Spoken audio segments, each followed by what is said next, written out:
Hello. Oh, yes, YanKeen, can you hear me? Yeah. Okay, I can hear you also.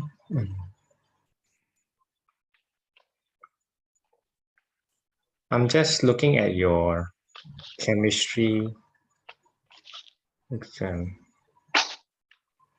while you're setting up. Okay.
Right. Right. Seems like you have a question. Yeah. Okay. New Jamboard, please, for today. Oh. I'll get another one. In a second. Yeah.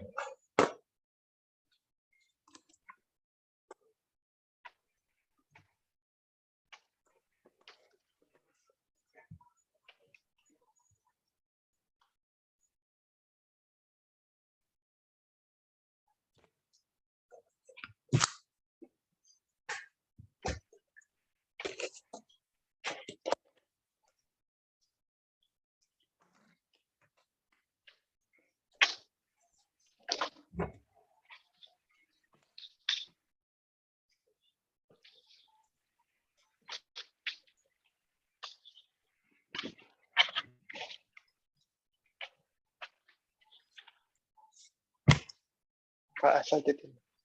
Okay.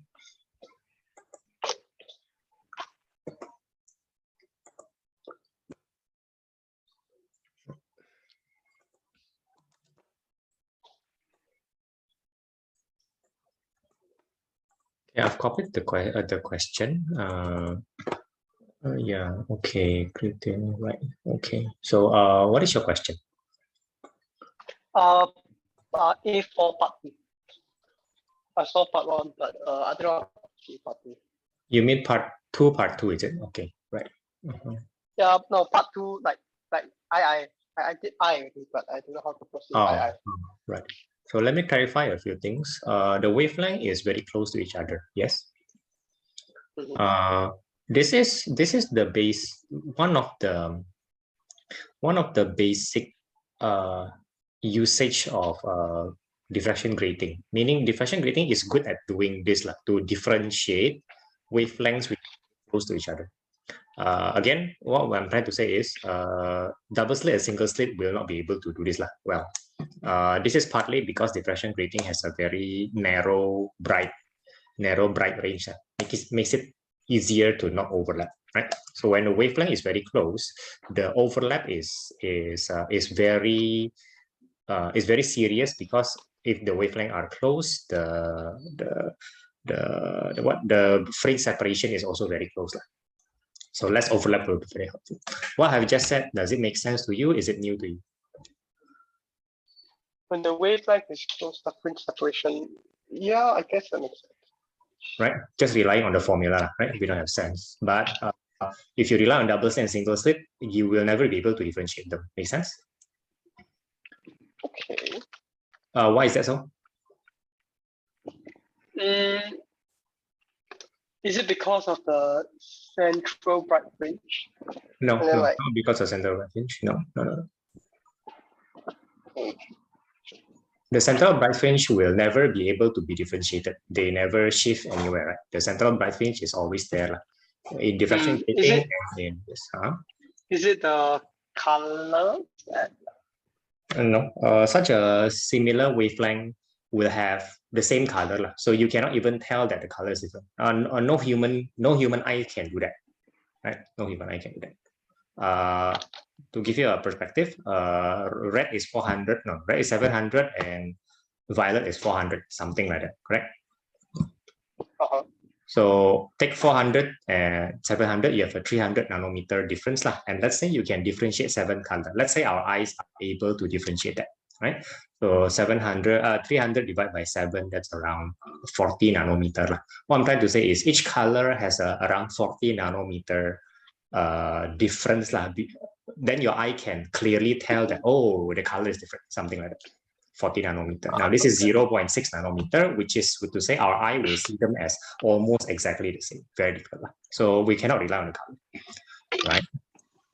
So again, why is diffraction grating very good at differentiating small wavelength? This is small compared to double slit and single slit.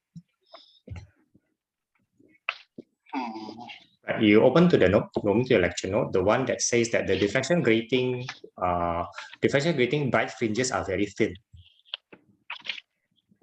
And then they kind of compare it with double slit. This one, yeah, right. So and I was telling you, yeah. So thinner stuff is actually gray. Thicker stuff like double slit is actually not gray. If you don't know why, you will have difficulty understanding most of the context of the question. So do you know why thinner is better here? Because there's like greater distance between them.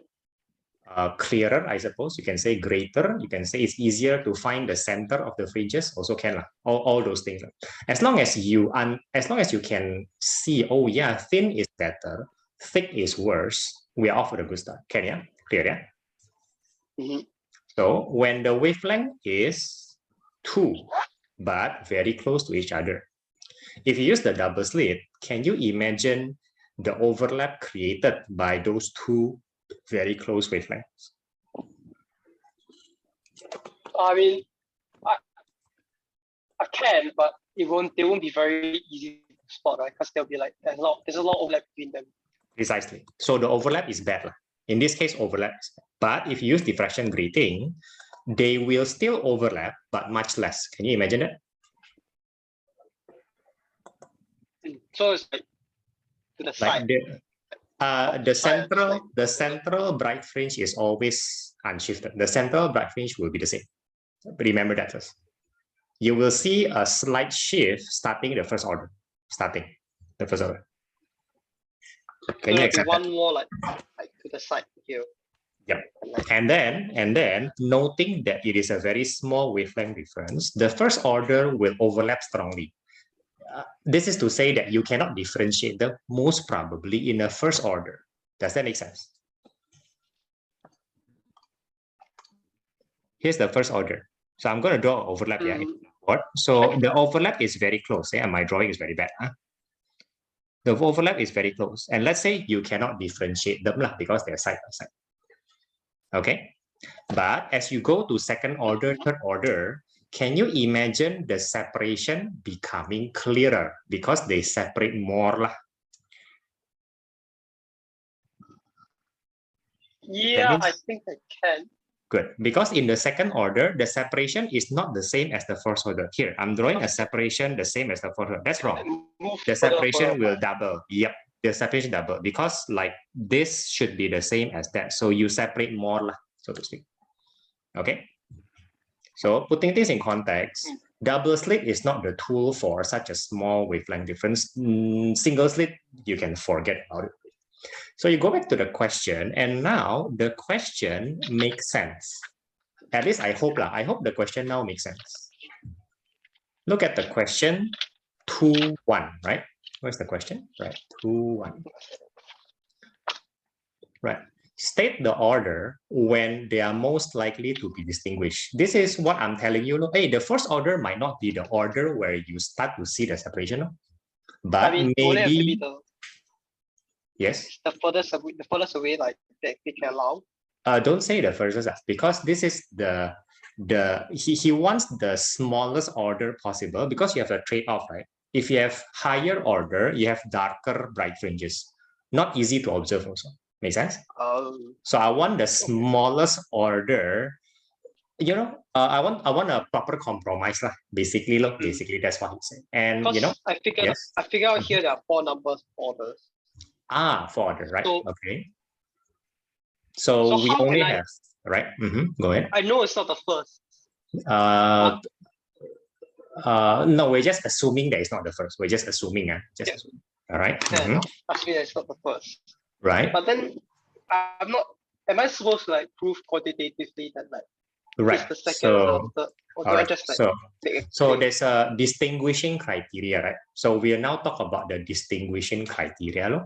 I will revert back to single slit for a while, just for a while. Remember that single slit, we talk about resolution. Resolution is where you can distinguish 2 things from not 2 things, I suppose. Right? That's the overlap, the Rayleigh criterion, right? So that's the only criterion you have regarding distinguishing things so far. And that's in single slit, not in diffraction grating. In fact, in diffraction grating, I don't think your note will have anything like that. I might be wrong, but I don't think your note will mention anything like this. Just quickly check. Right? Like, is there a specific note to how am I supposed to distinguish such a small difference in wavelength? Is there such a note, special note on that? Just check your note. I didn't remember. Right. Because I cannot see, you just have to read properly. Light source. This for example. Spacing between determining wavelength of light. No. Yeah, wavelength. Yeah, no, after this is just.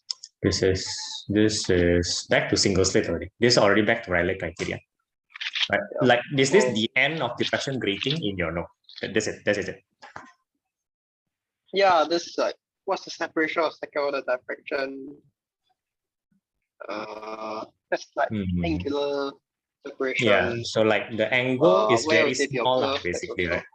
The angle is very small, basically, right? 0.18 degree is like super small. Nothing about distinguishing.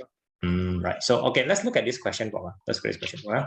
So this question. Yeah. No. Stop. So this thing. Let's just look at this thing for a while. Look at the wavelength difference. Only 2 nanometer. Yes. Is it this one? Oh, sorry. Yeah, 2 nanometer. Yeah. So actually bigger than our current difference. Our current difference is 0.6 nanometer. So like our tutorial is even worse, but this is quite small already. Now, quite small. And then in the second order diffraction, it means we are talking about the second already, it's only 0.18 degree. That's, if you can imagine, is a very small separation. Yes? So if you go to 0.6, and it's not a coincidence that your tutorial question is 589 also. Did you notice that? It's also 589. Just check it out for me. Right? So 589 and 589.6. So these are real numbers from real practical, real labs. Yeah? So I mean, the point is 0.6 will give you an even smaller separation. Unfortunately, this example 11 that you're looking at doesn't give you any criteria. So is 0.18, I can still tell, or I cannot tell? He doesn't tell you. I mean, unfortunately, right?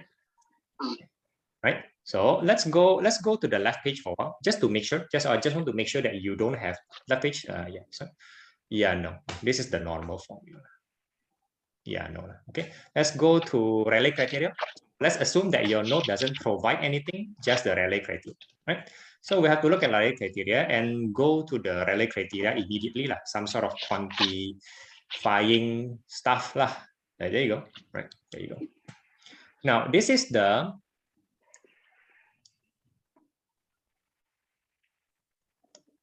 wait a minute. Where's the 0.22? What's going on here? Can you see downward? Can you see downward? Can you see downward? This is not the criteria. This is the formula. Right? Is there any 0 point? Is there any other formula in the criterion? What is the this criteria? is it. I mean, really? I could go back to single state.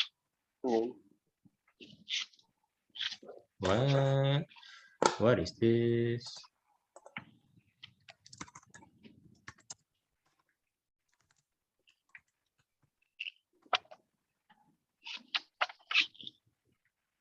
Yep, not seeing.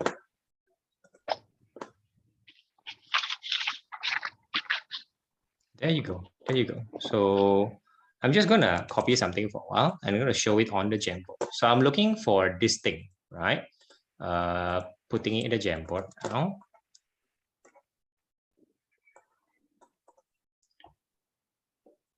Look at. Yeah. So look at, there's lambda over D, right? There is lambda over D, right? He put a number out of nowhere, 1.22.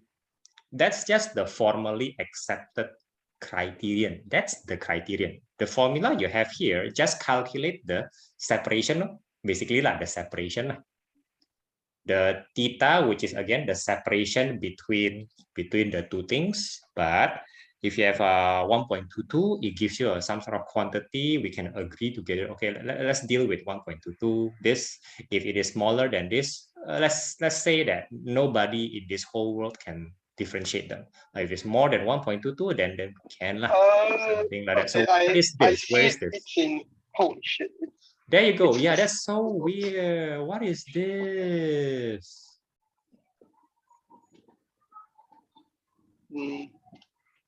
It's in the footnotes, I guess. Yeah, so the factor 1.22 arises for the blah, blah, blah, blah, blah. The point is you just have to use it. You just have to use it. That's the point. Really? So put it this way. Again, we're dealing with a criteria. So criteria is just something that we agree together. We agree that a meter is a meter. It will seem random why a meter is a meter, but at least the whole world agrees on it. The whole world agrees that a dog is called a dog, not a cat. So just to prevent confusion, I'm treating it almost like that. This is just an agreement between everybody in this world. Okay, it comes out of random, even though he say it arises from complex mathematical analysis of blah, blah, blah. Let's just agree on this, right? So sine theta minimum means this is the lower limit. You cannot go lower than this. If not, then we go, then we say that is, then we say that we cannot differentiate, right? That's the first thing. The second thing that the Rayleigh criterion, the single slit cover is that you will do this and therefore make it like that. Remember, in radian. You're gonna ignore the sign. It's floating. Yeah. Okay. In the Jamboard, yeah. Because ultimately it's small enough that you can ignore the sign to make our life easier. Did they need me to explain why I can ignore the sign? Because no, I remember that was a very complex explanation. You just have to write like this. You just have to. If you feel uncomfortable, right, you just have to write no, small enough. Something like that. Okay. Right. So most of the cases it will be small enough. They don't play you like that. In this situation, they don't. They just okay, this is gonna be small.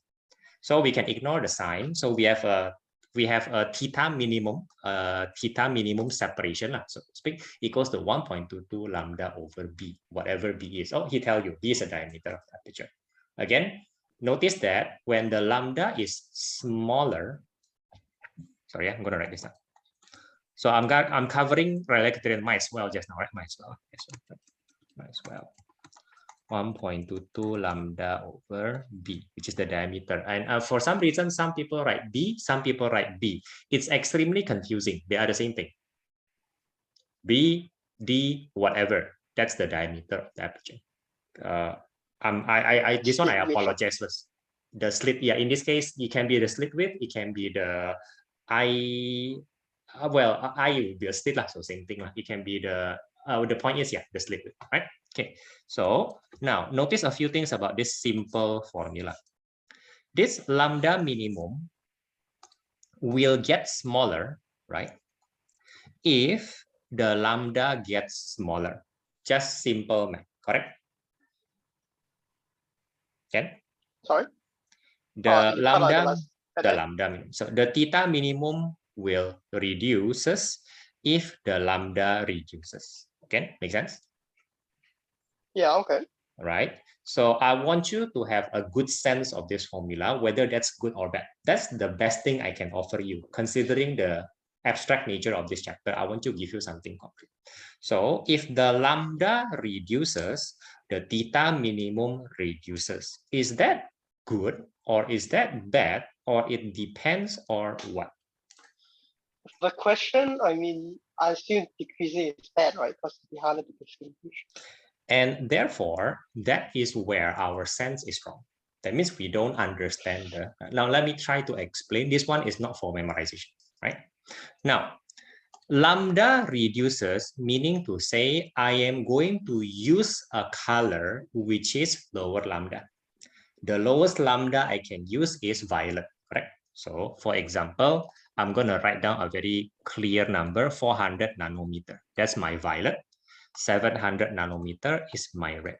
So let's pretend first that I have a pure red source and a pure violet source. The pure violet source is 400 nanometer. As a result, my theta minimum is smaller if I use 400 nanometer to see. Right? Imagine that the whole world is blue. I'm using blue to see. That's good. Why? Because I can deal with smaller theta minimum. Let me illustrate. So with violet, I'm gonna make this blue. Let's say I can deal with 0.1 degree difference. Let's say, look, that's my minimum theta separation. But if I use red, then I suddenly can only deal with 0.2, which is bigger. This is my minimum.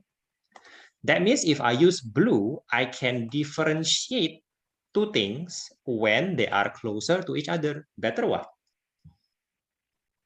If I use red color, the diffraction will get worse, such that at 0.2 degree, I cannot tell already.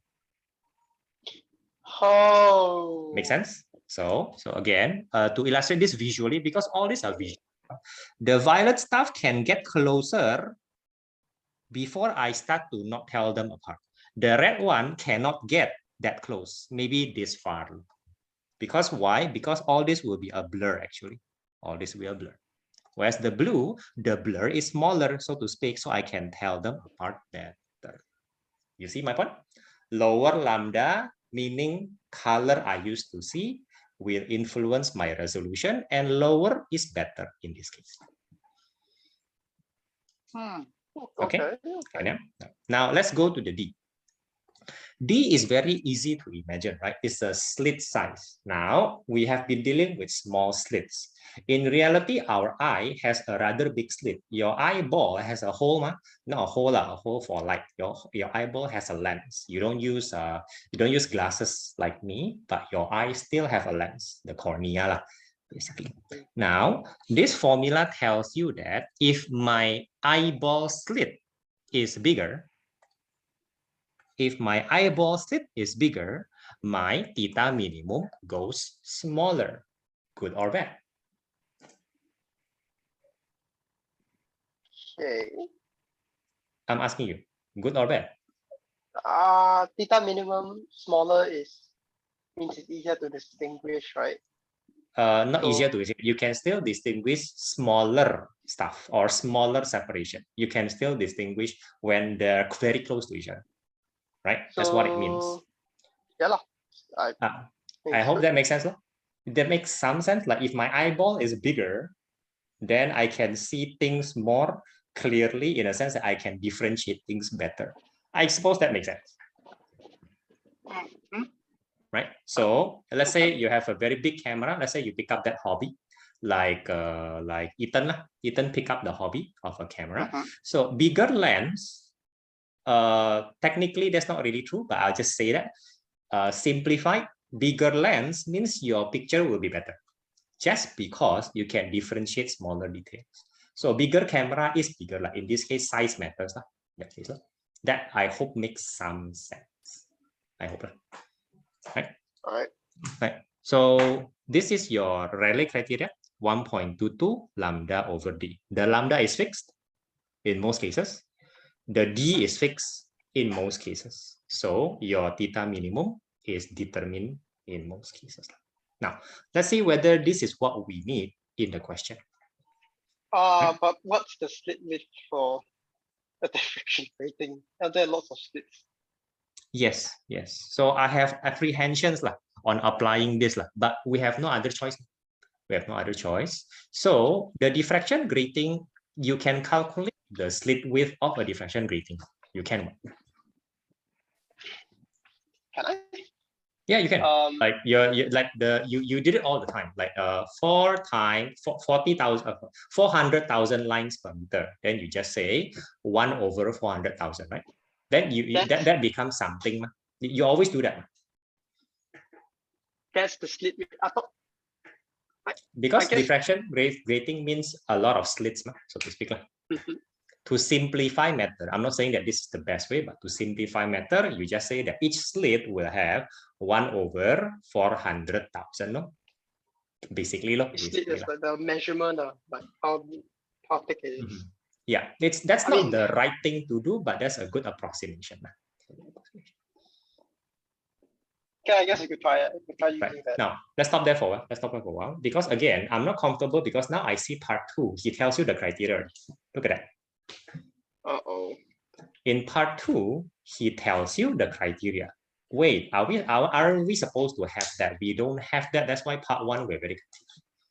Part 2 gives us some comfort. Okay, you decide 0.10. I follow you 0.10. I follow you .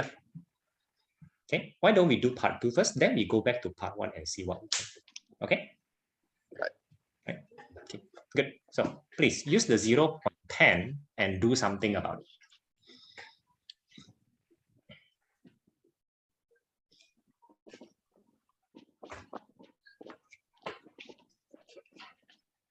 Make calculations.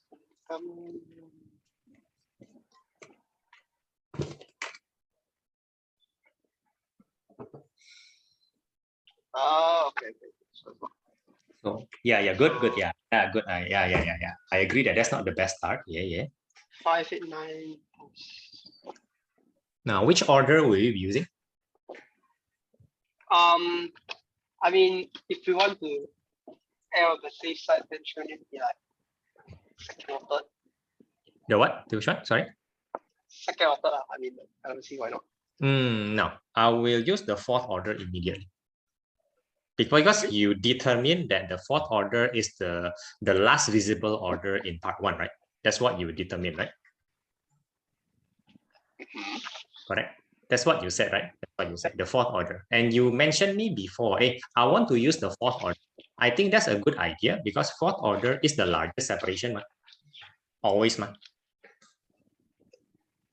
Okay. So if the fourth order, I can fulfill this criteria, then maybe I can fulfill it in third or second. I don't care. At least the fourth I can. Then I can already show that I can observe the two wavelengths as separate. If that makes sense to you. So if you can do it at the fourth, then you can do it at the... No, not necessarily you can do it at the third. Not necessarily. But I don't care. I can do it at the fourth. That means I can know. Okay. Right. Okay. If I do it at the second, I cannot. Wait, I must still calculate at the third. Right? Hey, third I cannot. I must still calculate at the fourth. You get what I mean? No point, All right. Yes. Okay. Please try. So assign it first. 4 times.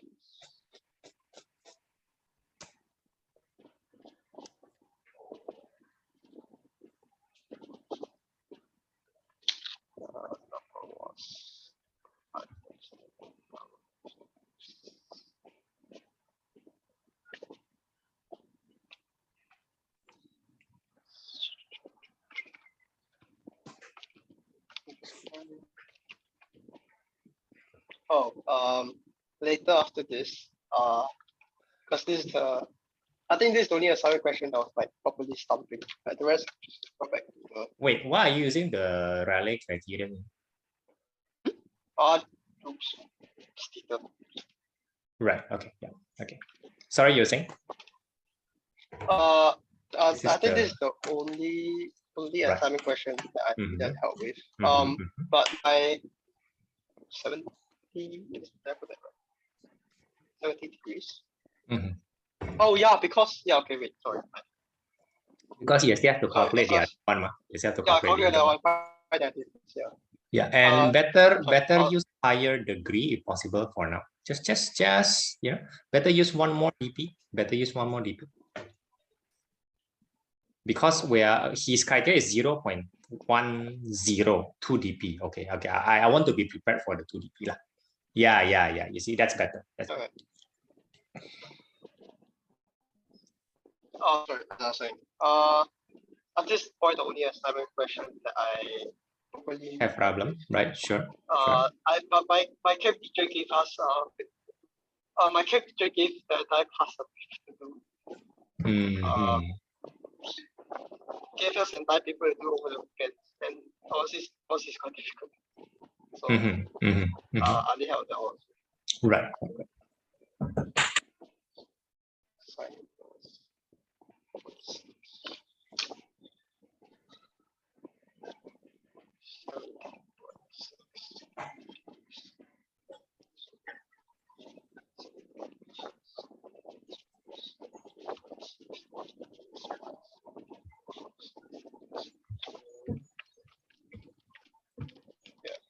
Looks like it's more than 0.10.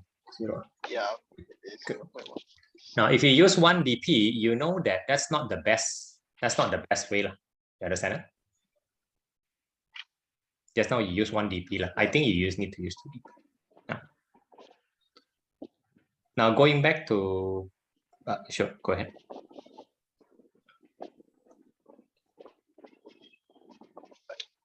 Okay, now going back to part 1, I believe you mentioned first thing that part 1, then I think is a 4th order, right? That's what you say, lah. Like early in our discussion. Then I say, wait a minute, right? Let's talk about it first. So now I can say part 1, 4th order is definitely the best answer in this situation, because that's the biggest order. Because again, biggest order means biggest separation. So basically, the question is trying to guide you part 1 into part 2. He wants you to realize in part 2, you use 4th order. Basically, he could have just given you part 2 without part 1. He could have just done that. In fact, he probably will do that in exam, maybe, because I feel that this question is guiding you. So I suppose that's good if you can understand the guide. Okay? Okay, so we are not talking about Rayleigh criteria, which I really want to, without using them. So I'll leave you with this. The criteria are established by somebody else. In this case, it's the question 0.10. In other parts, it will be the Rayleigh criterion for single slit.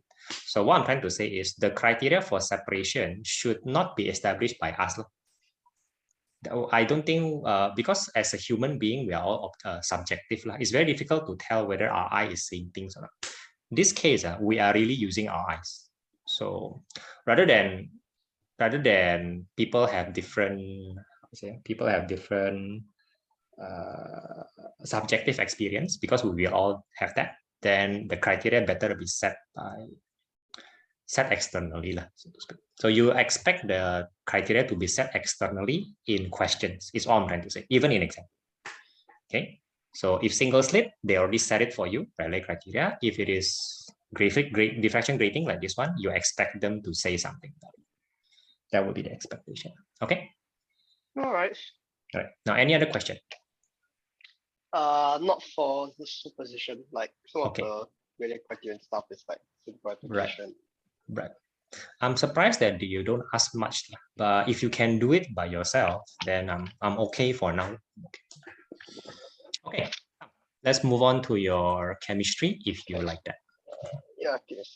Oh, you said on Thursday you wanted to discuss quantum physics as well. After answering your honors questions, meaning I want to look forward, man. I want to discuss the future chapters to help you understand the lecture, man. That's just the goal. But honest questions are usually at least better, lah. Right? Hopefully, we don't take all our time. Your paper is online. Just grab it. So this paper has what, all the topics? It's EJ 2018. I don't know why she gave us now, but she told us to do it during the weekend. So, Prelim. You mean you're talking about prelim question? Oh yeah, basically. Did you? No, it's a promo question. So it's like last year's topic, like EJJC1.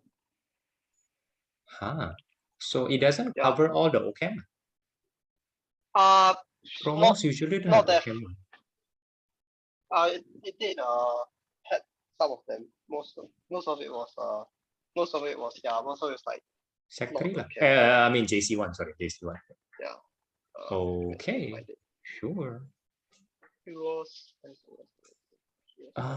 It's not the time to do this, man. It's not, but my teacher wants it by before. I'm gonna put a time limit. Yeah. Of course, I really appreciate honest question, but if you have done enough, I'm not saying that these things are not important. These things are important, but we're in the middle of OChem, then they want you to study other things as a revision. I'm pretty sure my question is okay. My question is like a loose space. If your question, okay. I mean, if your question is OChem, then I'm very happy. Let me edit. I will set the limit to 7 o'clock, right? Then we have half an hour to look forward. So blah blah blah. Sure, sure. Okay, so videograph is something you see in OChem, right? Addition products. Really good. Blah, blah, blah. Oh, sorry. There's one more. Sorry. Before this, there was like. Sorry, I forgot to put the entire question because it's the entire part B there. Correct. Yeah. Now, are you referring to your lecture now? I was when I was doing the paper. Good. So, and that's what you should do. I could have done it without it. So. Yeah, and there is nothing wrong in that. Okay, we're supposed to revise. That's the whole point of her or him giving that to you. Oh, please revise your lecture. That's the meaning of it. That's the meaning, right? It's not to prepare for any exam. Yeah, nonsense. So he doesn't want you to explain the OCL3, right? As well. Right. So then what's the? I need help with. So the reaction is this, right? This is okay, right? And then given the current explain why the species in equilibrium is which species in the equilibrium is the strongest.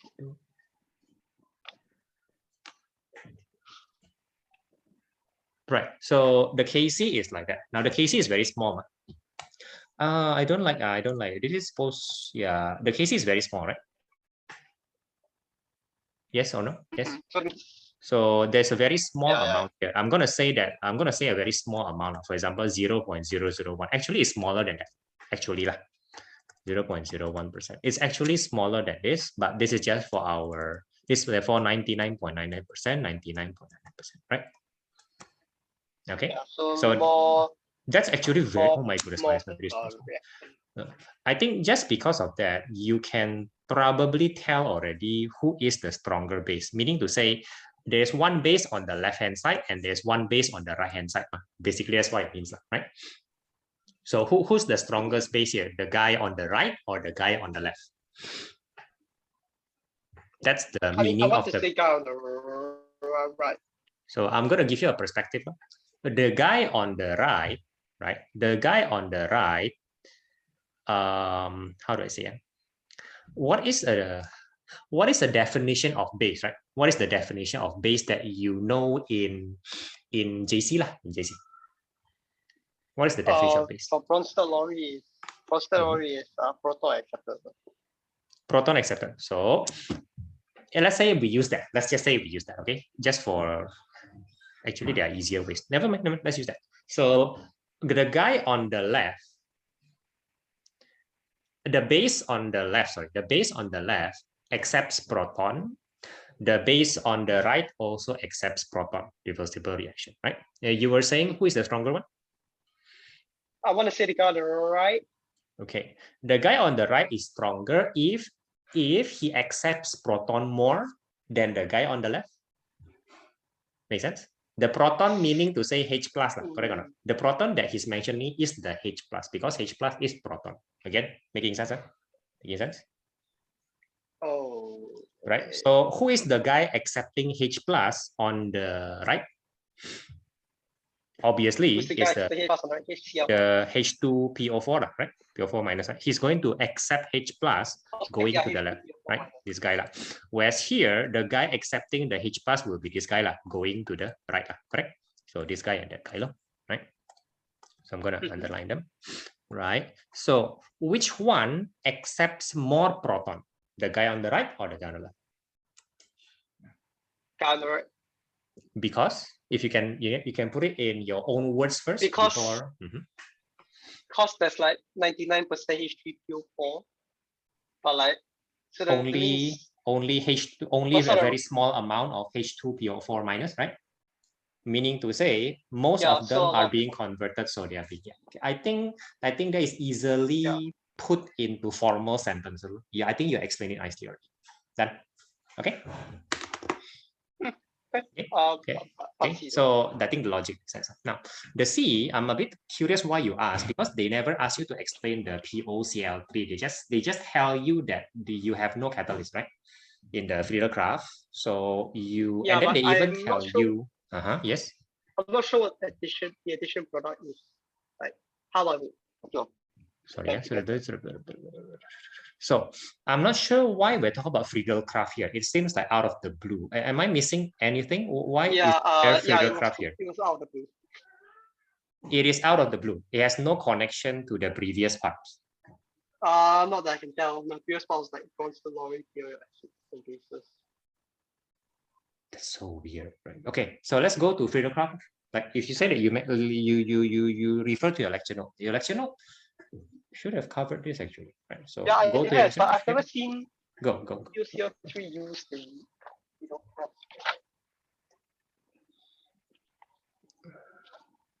Actually, I refer more to ALCL3 lah, right? There you go. Yeah. There you go. Yeah. This is how ALCL3 works, right? So this is how ALCL3 works. Yeah. So either the AL or the FeCl3 lah, whatever, right? So the point is he will create CH3 plus. All right, okay, good. So without the catalyst, we'll say without the catalyst, you won't have the CH3 plus, and so you won't have this alkylation of the benzene ring, right? Yeah. Good.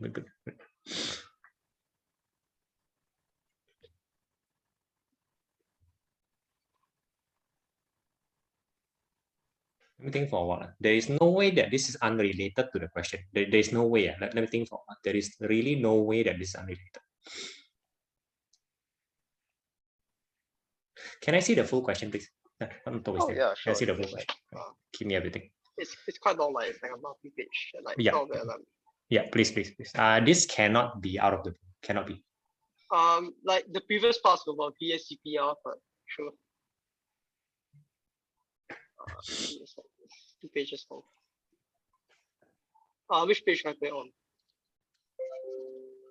on? Like everything. Give me everything about the question. I'll read it first, and then we'll go to the next question while I'm reading it. So this is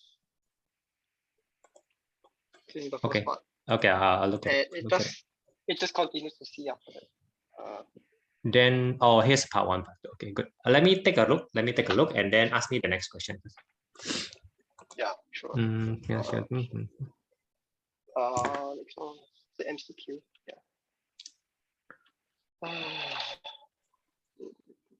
Yeah, VSCPR lah. Yeah.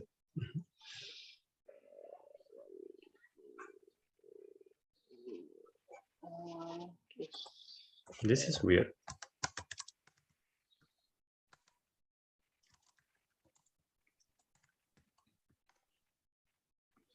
This is weird.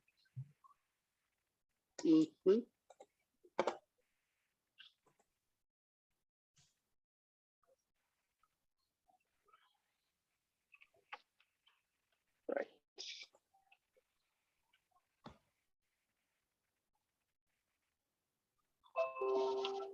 I'll put the next question on page 3. It's an MCQ. Yeah, this is very weird. Okay, I'm reading the MCQ first. Blah, blah, blah. Yeah, okay. Yeah, I mean, KD, KW, whatever. Easier. I'll be honest, I guess this one, like, I look like so confused. Wait, what does he tell us? So, yeah, the variation of KW. Now, you know what's KW, right? Yeah, talks about the right. So he talks about pH 7 means you get, you know, pH. Well, pKW of 14 means your pH 7, right? Something like that. Yeah. Right. So, but when you learn pKW, you realize that in different temperature, the pH of normal or pure water is not always 7. No? That's basically one of the things that you learn. And sometimes that matters. Sometimes. Right? Okay, so that's around 20, I don't know, 20, whatever, 23 degree. They traditionally call it 25 degree, but this graph is a bit different. Right, good. Now, water. Okay, so let's talk about A first. You have your own guess, right? So I'm just going to talk about why A, B, C, D is right or wrong. So is A right or wrong? I'm pretty sure it's wrong. And the definition of neutral would be? Same concentration of H plus and OH minus. Which, even though the pH is not 7, is this still the case? Quite sure that it is. Yeah. Okay. If you're sure, then we know that A is wrong. All right. Okay. Now, the B, the OD bond is weaker than the OH bond. Right. Is this correct or not correct? Considering that for every temperature you have a bigger pK, you have a bigger KD lah, I suppose, right?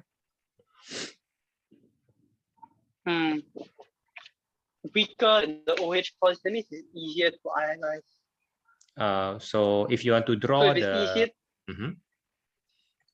yes. If it's easier to ionize, I mean, easier or harder? Sorry, if it is a bigger PKD, bigger PKD, right? Bigger easier, PKD right? means is you have a math problem lah.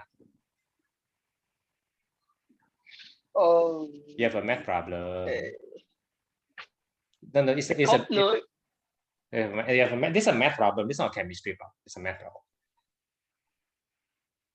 But at 15 it'll be means that let me look something up.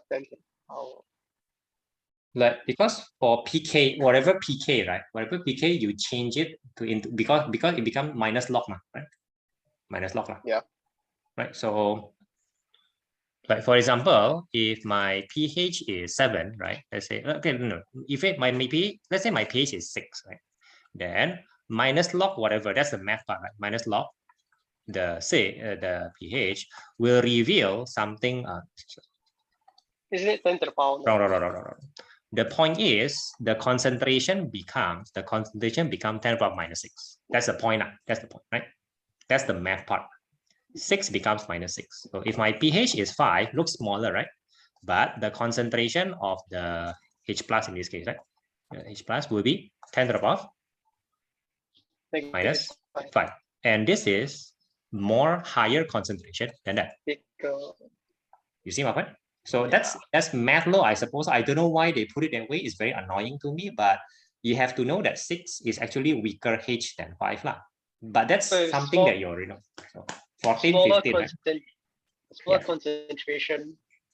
Yeah. So if 15, I believe is a smaller concentration, a smaller dissociation, basically. So the dissociation of for the D2O is smaller than the dissociation of the normal water. I feel that's what I feel. Which means that the bond is stronger. Whose bond is stronger? The OD bond is stronger than the OH bond. If the OD bond is stronger, then you dissociate less. Is that your conclusion? Yeah. Okay. Let's say that's correct. Then I think it will be counter-checked by C. The degree of ionization for D2O is smaller than for H2O. That's correct. Right? Yeah, that's correct. So we have two correct answers. No. B is wrong, right? Because OD is stronger than OD is stronger than OH. Good. Yeah. They cannot be correct at the same time. Good. Very good. So you have guessed that B is correct and C is wrong, or something like that? C is correct, B is wrong, but that would mean both OH and OD decrease with increasing temperature. Then you have to read the graph. You have to read the graph. So we're increasing the temperature, right? So we're dealing with this one. You draw a line like that, then you realize that the PW decreases, the PKW decreases, the PKD decreases, right? So again, the P decreases. Math-wise. But the K increases.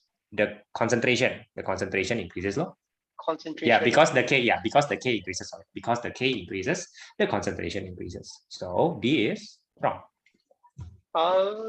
Again, math, right? It's math again. So if the issue is math here, I believe. Okay. Remember that, right? The math is not pleasant to me, but after a while I get used to it. So I hope you get used to it also. Yeah. Okay. Okay. Any other question? I still cannot figure out the figure graph one. Still reading. Well, there is one, but I'm not. Yeah, I just put it up anyways. I'm not sure. Like, we have 5 more minutes. No, we have 5 more minutes for answering questions. So please do that. It's another MCQ. No problem. MCQ is never easy. Page 4. Answer is not always hard. Okay, K again. So I think K is more mathematically sensible than PK, right? PK is the one that confuses us, right? But K is easier to see, maybe more direct, right? So the first thing I noticed that he does not give me the reaction, right? That's what I noticed. I'm not very comfortable with that. If I have some doubt, maybe I'll go that route, is what I'm trying to say. Because the moment I see K, I look for the reaction. He don't give me the reaction, there is still a reversible reaction. Confirm one. He did tell me it's a Ka, so it tells me, it kind of gives me a hint what the reaction will be. So I guess that's fair. Now, before I answer this question, if you are in doubt, have you tried writing the equation? Maybe that will help. The reversible reaction. Again, maybe that will help. The reversible reaction of both CH3NH3 plus and CH3NH plus. Yeah, referring to the fact that this is Ka, so there's a lot of hint there about the what kind of reversible reaction are we talking about here? Definitely there's a lot of hint. But I think it's easier if you write down. Okay. If you cannot, since we have limited time, you have to go back to the lecture note and look at the Ka reaction and see that they are all the same one. The Ka reaction is always all about this, or always about that. Yeah, I'm not comfortable that you cannot write the reaction. If you can, then I'm very comfortable. Very comfortable. Let me get my. But it's the K. KAKB. KW, KAKB. Maybe second chapter, I think. Yeah, I remember that. KA.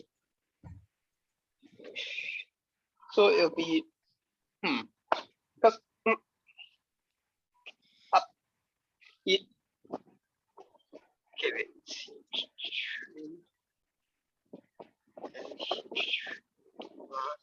Plus H2O. So this will I need to get CH3 and H2O plus H2 plus. Oh, looks like a Ka. Yeah, looks like a Ka to me. Looks like something which is releasing H plus, right? Releasing proton, right? Donating proton. Sorry, donating proton. Yes, I guess that's the word. Okay, and writing the other guy, right? Are we here? Oh yeah, we are here in the OChem, right? We're at nitrogen compounds, right? This is nitrogen compound. Yep. This is something you should be covering in the nitrogen compound lecture. Yeah. And not important here, but it's good to know. Don't do that, please. You write the reaction wrongly. No, please don't. No, and it's just N. yes, please. As weird as it is, it's only N. N only has three arms, man. So the 3 arms will be consumed by the CH3 anyway. Right? Please don't do that. Please. As weird as it is, huh? As weird as it is. Please. Thank you. They can even ask the VSEPR angle here. They can even do that. Now, here's the reaction. Is this helpful for you? That's the question. So look at 1, 2, 3, 4. If you have anything you're certain, like, okay, 1 is right, 2 is wrong, just tell me immediately first. I will just focus on the doubtful one. And do you have anything clear already? I know 3 is right because I did the calculation. Okay, I'm gonna just write it down first. I pretend that it's correct. Anything else that you know? 1, 2, 4. All right. So let's say you don't know 1, 2, 4. Right? Let's say you're in doubt, right? Am I correct? 1, 2, 4. You are not 100% sure. Correct? I think 2 is correct because. Okay. All right. 2 is correct. This is before you write the reaction, right? Before you write the reaction. Am I correct? I mean, yeah, these are like the obvious ones. All right. Like now 1 and 4, if you're in doubt, now we'll see whether writing the reaction helps or not. Remember with the K information always. Again, is 1 and 4 something easier to see with this reaction while I check 2 and 3? But 4 be easier. Then do something about it. I mean, decide is 4 right or wrong, right? 1 more CH3N requires more HCl for complete utilization than 1 more CH3N. But how can I tell? That means it has to be a stronger base. Yeah, I think so. That means CH3N is a stronger base than.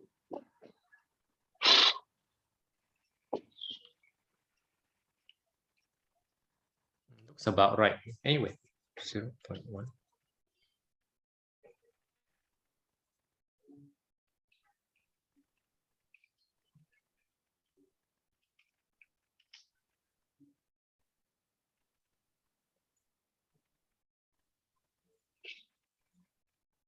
Yeah,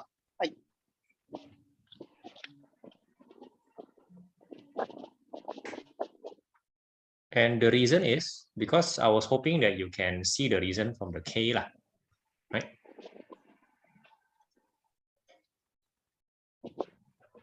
KB. You're dealing with 4, right? Dealing with 4. Yeah, 4.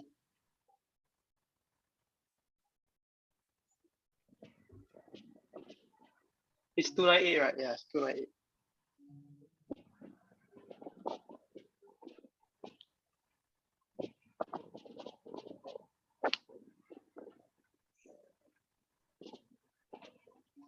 Yeah, I mean, KB value of CH3N is higher than the KB value of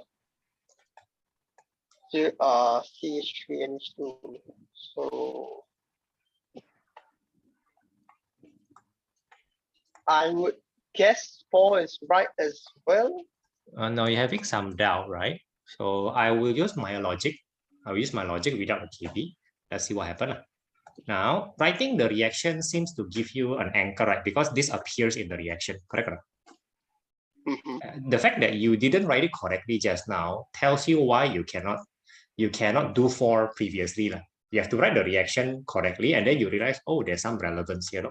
And then the way you use KB at least tells me that, oh, okay, now I think you're using the reaction. Now, I'm going to use it slightly differently. So I'm use the original reaction. The Ka refers to going from left to right, so to speak, correct? So looking at the smaller Ka here, the first guy has a slightly weaker dissociation than the second guy. I hope that makes sense, correct?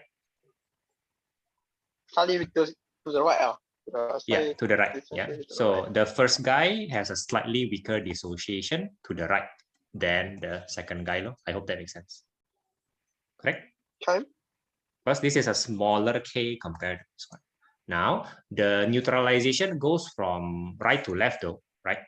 I think that's why you use KB, probably a good idea. So that's the neutralization.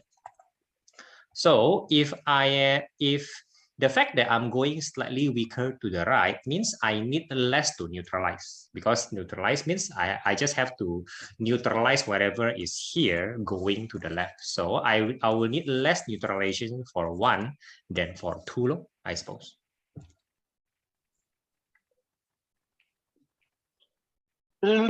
Wait, slightly less.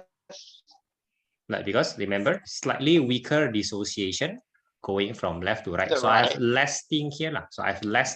So again, I'm just gonna put in numbers here. So I have less here. I have less here compared to reaction 2, right? Reaction 2, I will have more because I dissociate slightly better. Right? So, and I'm trying to neutralize this guy if I'm going from right to left, right? I'm trying to neutralize this guy and this guy. This guy is to be neutralized. Neutralizing this and neutralizing that. Looking at that, I think I will need less to neutralize this than that. I suppose that just makes sense. So I will require less HCl for the first guy. So happen this is the first guy, then the second guy. So I think 4 is wrong. I think 4 is wrong. If that's the case, then what was my misconception of the KB? I'm not sure how you calculate the KB first. Like, look at the first guy KB is this, second guy KB. What does KB mean to you? Strength of base. Like this is Ka and K. Oh, you just take 14 minus that, is it? 14 minus K. 10 to the power minus sorry, 14, yeah. 14 minus pKa, and then you kind of reverse log it again, is it? Yeah, essentially. Okay, let's see. So let's say, okay, maybe that's correct.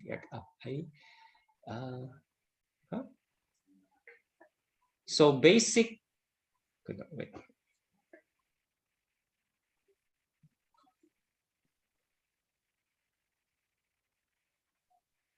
Know what? This is the KB of going from left to right. Also, what? Everything forward? Oh. Not from right to left. What? Also going from left to right. What? Oh dear. Then what KB was I finding? The KB of. Right. I mean, it's fair for you to write the KB, but I don't think the KB belongs to something. I think that's a very wrong concept. K, right? Ka, Kb, Kw, or K of a reaction belongs to the reaction, not to a something specific like this. Oh. You cannot say that the Kb belongs to CH3,3N. You cannot say that at all. You can, for example, here, ammonium ion has a Ka. I'm very uncomfortable because it actually belongs to a reaction. Do you understand or not? If your concept is a K belongs to something, you are already wrong in the first place. Oh. It's wrong that way because K belongs to a specific reaction. And that's why I asked you to write the reaction. That is very clear. Secondly, K always refers to from left to right. That's just the rule, not right to left. Just agree that K left to right. So it feels that you think that this K belongs to the right guy, which is wrong, and then therefore it belongs to the reaction from the right to the left. That's what I feel that you're thinking, which I believe is wrong in this case. Oh. Okay. Okay. Okay. So I feel that writing the KB is not helping you because of those mistakes. Those are foundational mistakes. Okay. So if you go back to the foundation, if you look at K, I think you should think about the reaction, like automatically, without them telling you. Okay. Okay. Right. So I believe 4 is wrong. Right. Now let's talk about 1. Again, 1 is something that appears on the right-hand side of the reaction. So good that you write down the reaction. It's good. It's good. Right. So answer that. Answer that. More basic than. Again, what's the definition of more basic, right? What's the definition of basic that you would like to use here? Basic. I want to say. Just say the most, the most comfortable. Except protons. Proton acceptor, which is the acceptor of H+. Now, if you look at the reaction going from right to left, definitely those two things are accepting H+. Definitely, correct? Definitely, right? Correct. Definitely those two. So that's a comfort. Your reaction is correct, right? So more basic simply means you accept more H plus. In that set, that's the most. Oh my goodness, that's very pun. That's the most basic sense, lo. I accept more H plus than. Is it? Yeah. Considering the K, considering the K, am I doing that? So you did this in the previous question. You shouldn't be stumbling here, right? You did this in the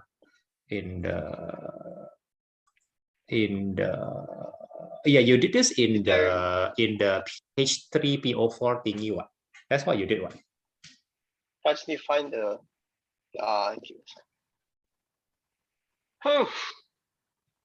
PO. Oh boy. Okay.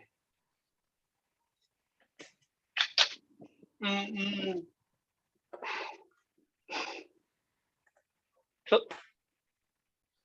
no. Let me check.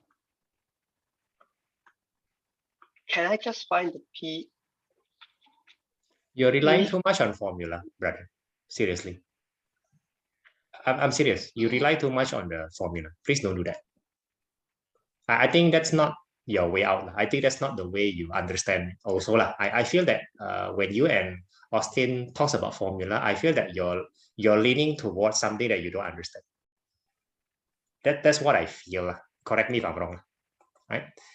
However, it seems to me that you do understand the H3PO4 thingy without referring to any formula. Okay, can you go back to Jamboard page 3, right? No, page 2, right? Page 2. How did you conclude that something is a stronger base? How did you conclude that? Its ability to accept photon. Yeah, so again, same thing here, right? Same thing here, right? Stronger base. Who is a stronger base, right? Same thing. What? And did you rely on formula? So no. How's your conclusion?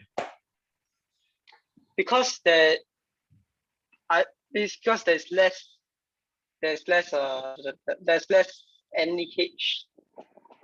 Which sorry, one there's is less less? N. Less Which one? Just point out. Who is less? Who is less? Point out who is less. NH, because NH2, right? There's less NH2 compared to what? Compared to like N now. Yes, like CH3N. Why is there less NH2? What's wrong with your K? What's wrong with your math? Wait. Hang on. What are you talking about? This is confusing me. Wait. It is.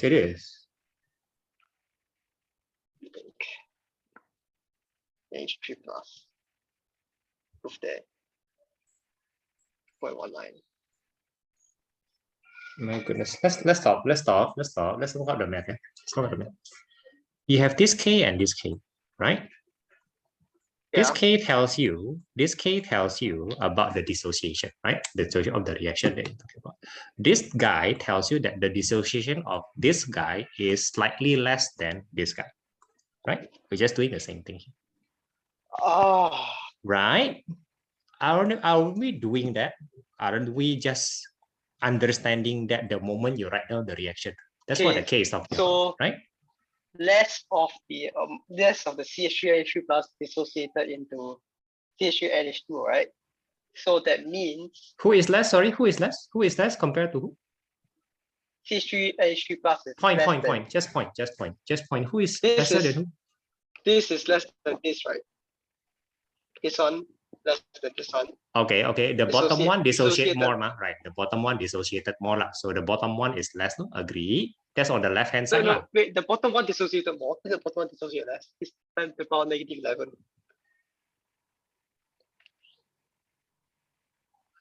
Oh my goodness! You write them down. Why do you write them down? Why do you write them down in reverse? Oh my goodness! Why do you do that? Why do you Okay, if you confuse me, but you're not confused, I'm happy. Just don't do that in exam. Just don't do that in exam. You may end up confusing yourself. Can I change it? I may have said the wrong thing for 4. Don't do that to yourself. You may escape today in exam. Why do you do that? Why do you? Why don't you make your life easier? Why do you make? Look, you're not confused. That's fine. Okay, just don't do this in exam. Okay, just don't confuse yourself in exam. I must have the wrong for 4 lah. I might have wasted our time. Okay, wasting time still better than getting confused in exam. So look, okay, whatever. Right? Okay, just please don't do that. Just please don't confuse yourself, right? So 4 might have been correct, right? 4 might have been correct. We have to just check it out. Let's do 1 first, huh? Let's do 1 first, right? Let's do 1. So I'm gonna try read. I'm just gonna rewrite this.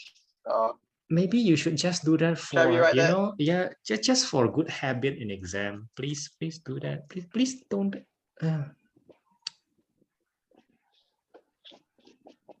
Why do you do that?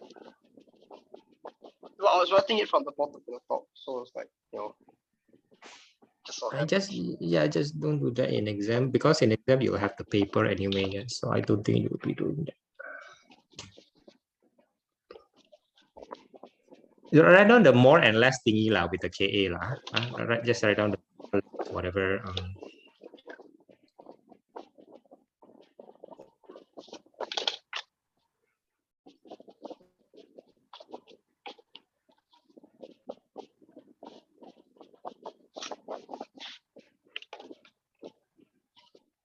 Yeah, I cannot see. I cannot see. Yeah. Never mind the KB. KB maybe not the best thing to do in this question. Maybe other question you will need KB. Okay. CH33N. CH33N.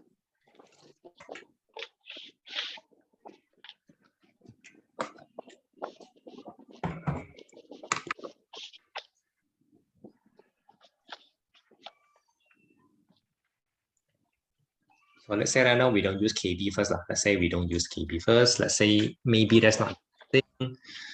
Right. So now you do more less thingy lah. You analyze yourself. Okay, so dissociation lesser for the top one. Yeah. So that means there's less of this compared to that. Right. At least that's a comparison, right? That's what the K is telling us, right? Okay. So if there's less of this, at least this one must have accepted more H plus to convert back to here. Seems to have the capability to do that, because he will tend to shift things to the left more, right? Compared to the bottom one, right? Yeah. That's what it feels like, right? So is the first one, is the first guy correct or not?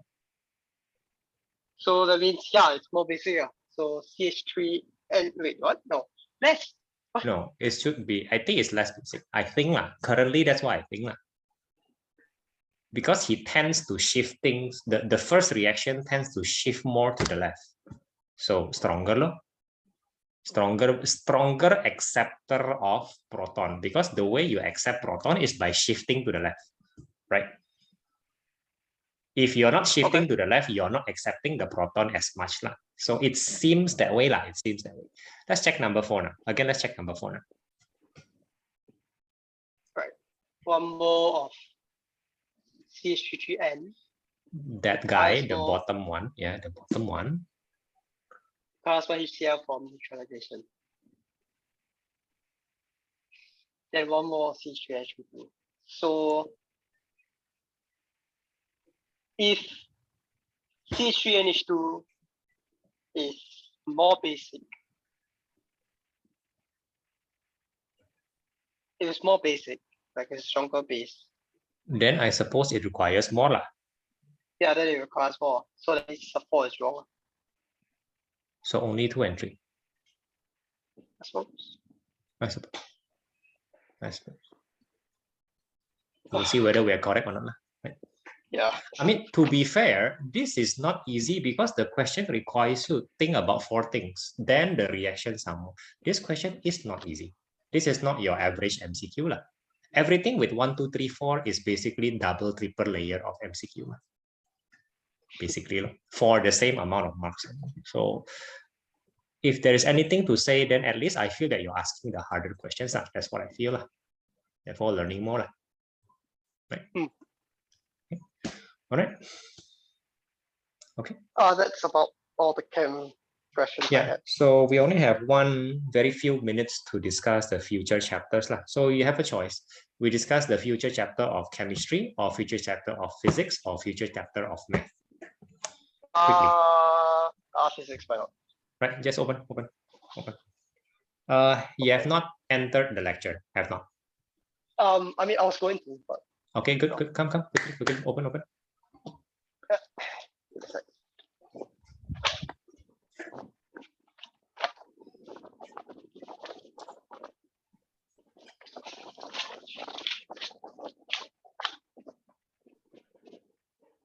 Okay, you start with photoelectric. So this is very standard. So this is what you will cover. Now, I will explain because this is very correct. Even though the experiment is extremely easy, right? But you must understand the experiment first, then the things behind will make sense. They make a big deal out of this, right? They make a big deal out of photoelectric effect in terms of types of question and in terms of their implication, right? Because it started off as abstract, I apologize first. You will see the point later. Okay, again, I apologize first. This is as abstract as diffraction grating and all the slits. After a while, it makes some sense. After a while, only it makes some sense because cannot even see the effect in real life. So to speak, you don't see diffraction grating or single slit effect in real life because you don't do bio at that level, for example. You don't see the star at that level, for example. Right? So I apologize for that. Now, I'm gonna take a picture.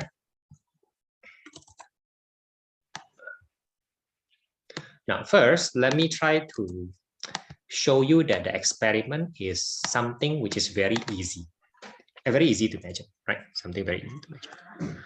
Now, this whole thing inside, they never, my goodness, that's just so bad, right? This whole thing inside is a vacuum. They should tell you down there, right? And notice that this is a large gap. This is a large gap. Notice that. Okay. Vacuum means really no air, and this is a large gap, meaning to say there is really nothing in between. You understand? Huh? There is nothing in between. That's a broken circuit. This is a broken circuit. Why do I say circuit? Because first of all, it does have battery, right? That's good, right?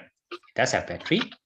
If this is to be completed, then you have a normal battery with, normal you can measure the voltage. The voltage will be slightly smaller than this voltage. Why? Because, there's an internal resistance, correct? Right? That's just a standard thing that you learn in the DC part, right? Now here, the good news is you don't have to worry about internal resistance, okay? There will be no internal resistance based on the agreement of the syllabus, right? There will be no internal resistance. We'll just consider this an ideal battery, okay? Ideal battery. Now, even though it's an ideal battery, then you connect a voltmeter doesn't mean that current will flow. Why not? The pointer is infinite resistance, right? So it's like... Because ideal voltmeter, right? So even though there's a closed circuit, you have infinite resistance, so you cannot flow, right? So this whole thing is not supposed to measure any current. Just measuring voltage is possible. Voltmeter doesn't need current, right? Voltmeter measures volt. You don't need current. But the current is not supposed to be there because this vacuum and this gap. Clear? Clear, yeah? Right. Now, the experiment now makes sense, no? The experiment states that if you do this is fancy word, huh? Electromagnetic radiation is fancy word. Basically, just shine light for goodness sake. That's what it means, shine light. Any type of light. Right? Fancy word. Like in chemistry, they say in darkness means I don't need light. That doesn't mean that if there is light, it doesn't happen. Or in chemistry, they say, oh, you must shine UV light. Oh, you're saying that the normal light is not enough because UV light has more energy, man. Right? Basically, you just hold it to the sun. The sun has UV light. Now, electromagnetic radiation in physics, just shine any light low. Light is electromagnetic radiation, something. Okay, Ken? When you shine light, you have current. That's the experiment. Why? Now, why, and then what's the implication? So what happened suddenly? That did the gap close? No, no, no. Did the vacuum suddenly not become vacuum? Is there some sort of conductor here? No. Basically, what happened is the light which hits the just a normal metal here. He want to say this is an electrode. It's just metal lah, for goodness sake. Just metal. This is also just metal. This metal kena hit by light releases electron. The electron basically flies out of the metal, closing the gap by flying, literally flying into here, and therefore completing the circuit. That's by closing it. And the gap is far enough. Like far. This is not like a millimeter gap. It's a real gap. And the vacuum is real enough for back then when they tried this thing. Like there's no way that the electron is not flying. The electron is really flying. So basically, the first thing that you notice is that the electromagnetic radiation have energy, HF, correct? Have you learned that the energy of photon is HF? No? No. Not yet. So this is new. So look at this equation. The energy for the electromagnetic radiation, the energy of light, is basically saying higher frequency, higher energy. That's something you already know, right? Higher frequency, higher energy. That's why UV is more dangerous than normal visible light, correct? Oh, yeah, yeah. And that's why X is more dangerous than UV, and so on and so forth. So higher frequency, higher energy. The H is just a constant. It's really the energy of the light is proportional to the frequency. Done, no? Okay, you will start to use this formula lah. There you go. There you go. This thing lah. This is a quantum theory of light. Yeah, a very simple formula. You don't have to know how it's derived, but this is what we have been telling you, like the energy of a photon is directly proportional to frequency, blah blah blah, whatever, right? So far so good. Okay. Now basically go back to the experiment page again. So basically the HF, which is the light energy, right? This is light energy. Basically seems to be converted, right? Converted to no longer light energy. This is now electron flying, going from here to here. What kind of energy would you call it? Electrical energy. Fair enough, but electrical energy, I mean, that's not fair. That's not wrong, sorry, that's not wrong, but I will say it just more clearly. I will say that this is the KE of the electron, which is to say, previously, the electron has no KE. I hope that makes some sense. I know the electron is kind of moving around in the metal because of vibration, but we don't consider the KE. We don't consider KE. So the KE of electron. Now, the second thing that they will tell you that it is always like this. Always like that. The KE is smaller than the HF. So you give him HF properly, and then the KE of the electron will be smaller in total. Where does the energy go? Yeah, where does the energy go? And that's a very good question for a physics student. Hey, the energy is supposed to be conserved, right? So before I tell you the answer, surprise, surprise, there's another surprise. There's another surprise. If you use HF, right? Because you can alternate the light. Now, the light electromagnetic here is going to be pure wavelength. To make life easier, so I'm not using white light for the experiment, even though white light will work. If you shine white light, electrons will fly. But for experiment purpose, we just use pure one wavelength. No? That means we're using some type of laser. Okay, that means one wavelength. Now, if you set the wavelength, too big, please notice immediately that the frequency. What happened to the frequency? Smaller, very small. Smaller. Therefore, the energy is, so to speak, smaller, right? Smaller. So you will notice that suddenly the experiment say the KE will be 0. Suddenly it's all gone. It's weird. So it goes like this. I shine white light, electron fly. How do I know electron fly? I cannot see electron, by the way. I cannot see it all. How do I know electron fly? Yeah, No, here, the emitter. The emitter. the emitter. That means the electron fly here, and then we'll do boom, boom, boom, like that, and then the emitter will measure. So after the electron fly from here to here, he'll become a normal electricity, so to speak. Okay, yeah. It doesn't just stop here and then bang. You will sup. Okay, now, so if I use not white light but red light, suddenly zero emitter. Then if I use orange light, then suddenly I will see some emitter. And then if I go to blue and everything, then I will see more of them.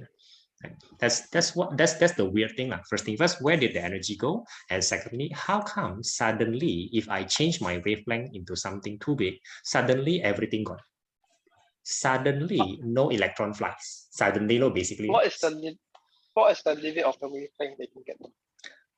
Depending on the metal. So that's the part that I want to explain. They go in very detailed form. It's like if I change the metal, certain metal have a higher wavelength requirement before you even see anything.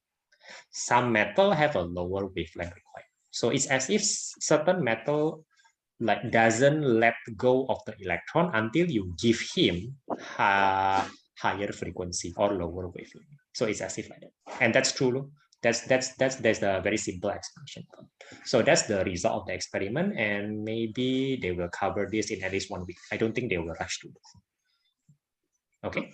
Now I'll show you a few of the points because time is almost up. I'll show you a few things. So flip. Let me see the left page first. Yeah. There. So this is the work function. Now, work function energy is a very fancy word for the definition. See, the minimum energy required. Right? He say work function energy is a property of the surface of the metal. The word surface is correct, right? My point is different metal, different work function. So some metal has a higher requirement. Okay. So what is the work function? So the work function will be here. So work function energy again is a very fancy term. Just focus on the word energy lah. So work function energy. Focus on the word energy. This is the energy lost. This is the energy lost when converting light energy to the KE. If you have a lower function for energy, then you have more KE. Simple, right? Simple. So it's like the metal is taxing you. Certain metal tax you fully, so to speak. Right? Certain metal tax you fully. So now I'm gonna explain this part. So it's very simple. So here is the taxation done by the metal. Very simple. Very simple. Remember from Sec 3, you learned that metal works like this. Metal is, positive ion trying to be free of their electron, but they cannot. So the negative electron kind of swirl around, right? In a sea of electrons or something like that. Okay, so when you focus on one, you have a very similar picture like this. So let's say the electron goes like that. Right? So the taxation goes like this. This electron is not free.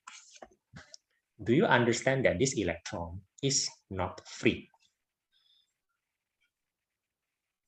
This electron cannot go anywhere. It will rotate the positive nucleus all their life unless you give him extra energy in the form of HF. So the electron meets the photon, and what will happen to the electron, right? The electron, I need an eraser. I don't have an eraser. That's so I'm going to on my video. This is the last thing I'll show you. Look at my video, please. How do I on my video? I have no idea. Yeah, there you go. Yeah, right? Okay. So this is the electron orbiting my face, which is the proton. Okay? This for metal, yeah. Yeah, for metal. Let's say I'm a metal ion.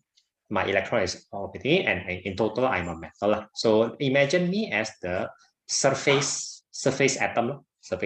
So here it's already free space. Remember the vacuum, right? Then photon shine, boom, right? Photon shine. Here the electron absorb the photon, and if the photon is of a lower quality, When I say lower quality means higher wavelength, lower F.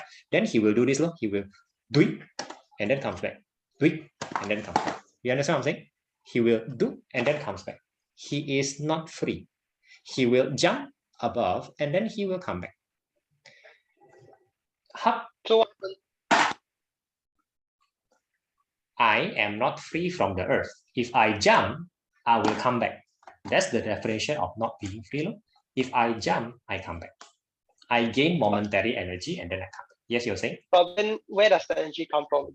Come back because you take energy. You're shining that the electromagnetic radiation from outside just shine the metal, basically. Shine something to the metal. Like I'm being shined by light. When it shines, it jumps up. Yeah, the electron will absorb the photon because metal can absorb photon and then it will jump up. But lower quality means it will jump up and come down.